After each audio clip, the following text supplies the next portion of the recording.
دوستو، آج تک آپ نے جناتوں کے بارے میں بے شمار باتیں سنی ہوں گی۔ جنات ہوتے ہیں، اس میں کوئی بھی شک نہیں ہے۔ کئی لوگ جناتوں پہ یقین کرتے ہیں اور کئی اسے محض وہم سمجھتے ہیں، لیکن دوستو جنات حقیقت میں ہوتے ہیں۔ قرآن مجید میں بھی جناتوں کا ذکر آیا ہے۔ ہمارا آج کا ٹاپک جناتوں کے ریلیٹڈ ہے۔ اس ویڈیو میں ہم آپ کو بتائیں گے کہ مرغے اور جنات میں دشمنی کیوں ہے۔ دوستو، روایت ہے کسی ملک کے ایک بادشاہ نے اپنے محل کے مؤذن کو یہ حکم دے رکھا تھا کہ صبح مرغے کی بانگ سننے کے بعد اذان دے دیا کرو۔ اب مؤذن ایسا ہی کرتا تھا، لیکن ایک دفعہ ایسا ہوا کہ اس محل کے معصوم مرغے نے بے وقت ہی ایک دفعہ بانگ دے دی۔ رات کو مرغے نے بانگ دے دی اور مؤذن، جس کو بادشاہ سلامت نے حکم دے رکھا تھا، تو اس نے بھی حکم کی تعمیل کی۔ آدھی رات کو آواز سنتے ہی اس نے بھی اذان دے دی، جس کی وجہ سے لوگوں کو فجر کے وقت سے پہلے ہی بیدار ہونا پڑا، کیونکہ مرغے نے رات کو ہی بانگ دے دی تھی۔ تو مؤذن نے اذان دی تو لوگ جاگ گئے۔ مؤذن کی اسی غلطی کی وجہ سے بادشاہ نے موت کی سزا سنا دی، اور جب یہ خبر بادشاہ کی لاڈلی شہزادی تک پہنچی، جو کہ بادشاہ کی بہت ہی لاڈلی تھی، تو اس نے بادشاہ سلامت کو ایک خط لکھا، اور اس خط میں یہ لکھا کہ اس سزا کا حقدار تو مرغا ہے، اذان دینے والا سزا کا حقدار کیسے ہوا؟ اور دوستو، یہ بات دیکھی بھی گئی ہے کہ کئی بار مرغا بے وقت ہی بانگ دے دیتا ہے۔ کیا ہم اس پر بھروسہ کر سکتے ہیں؟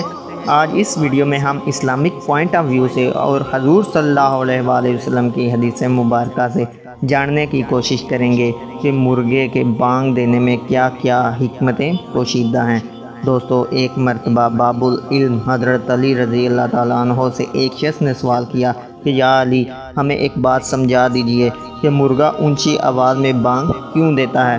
یہ سن کر حضرت علی رضی اللہ تعالیٰ عنہ نے ارشاد فرمایا، اے شخص، تو یہ خوب جان لے کہ یہ کائنات اور اس میں قائم زمین ہم انسانوں کی پیدائش سے لاکھوں سال پہلے آباد تھے، اور اس زمین پر اس وقت تک جنات رہا کرتے تھے۔ جب اللہ تعالیٰ نے چاہا کہ زمین پر حضرت آدم علیہ السلام کو اتاریں، تو اس وقت وہ تمام جنات جو زمین پر رہ رہے تھے حکم دیا کہ تم اب صرف رات تک رہو، یعنی رات کے وقت تک محدود ہو جاؤ۔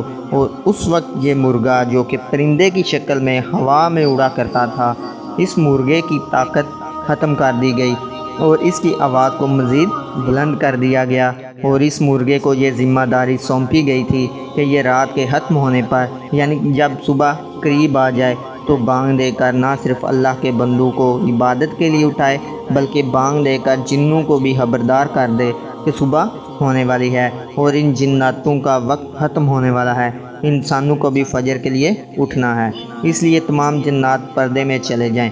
پیارے دوستو، حضرت علی رضی اللہ تعالیٰ عنہ نے اس شخص کو جواب دیتے ہوئے یہ بھی فرمایا کہ یہ اللہ تعالیٰ کی وہ مخلوق ہے جسے اللہ تعالیٰ نے جناتوں اور فرشتوں کو دیکھنے کی صلاحیت سے نوازا ہے، یعنی کہ جو مرغا ہوتا ہے وہ جناتوں اور فرشتوں کو دیکھ سکتا ہے، جبکہ اسی مرغے کی آواز میں اللہ تعالیٰ نے اتنا رعب اور اتنا زیادہ اثر رکھا ہے کہ جنات بھی اس کی آواز کو سن کر، جو صبح صبح بانگ دیتا ہے، کو سن کر بھاگ جاتے ہیں۔ اس کے بعد حضرت علی رضی اللہ تعالیٰ عنہ نے اس شخص کو یہ نصیحت فرمائی کہ جب تم دیکھو کہ کسی انسان پر جن کا سایہ ہے، تو کوشش کیا کرو کہ اس شخص کو مرغے کی بانگ سنائی جائے، اور امید یہی رکھو کہ جنات جو شخص کے اندر موجود ہے وہ مرغے کی بانگ سن کر اس شخص کے جسم کو چھوڑ کر بھاگ جائے۔ ایک دفعہ نبی کریم صلی اللہ علیہ وآلہ وسلم نے ارشاد فرمایا کہ جب تم مرغے کی بانگ سنو تو اللہ سے اس کے فضل کا سوال کرو، کیونکہ مرغا فرشتوں کو دیکھ کر ہی بانگ دیتا ہے۔ اور آپ صلی اللہ علیہ وآلہ وسلم نے مزید فرمایا کہ جب گدھے کی آواز سنو تو اللہ سے پناہ مانگو، کیونکہ وہ شیاطین کو دیکھ کر اپنی آواز بلند کرتا ہے۔ ایک اور جگہ پر فرمایا کہ سب سے بری آواز گدھے کی ہے۔ اسی کے ساتھ ہماری آج کی ویڈیو کا اختتام ہوتا ہے۔ اگر ابھی تک آپ نے ہمارے یوٹیوب چینل کو سبسکرائب نہیں کیا تو ابھی سبسکرائب کرنے اور بیل آئیکن کو بھی پریس کر دیں، تاکہ ہماری طرف سے آنے والی ہر ویڈیو آپ تک بآسانی پہنچ سکے۔ تو ملتے ہیں کسی اور ویڈیو میں کسی اور ٹاپک کے ساتھ، تب تک کے لیے اللہ نگہبان۔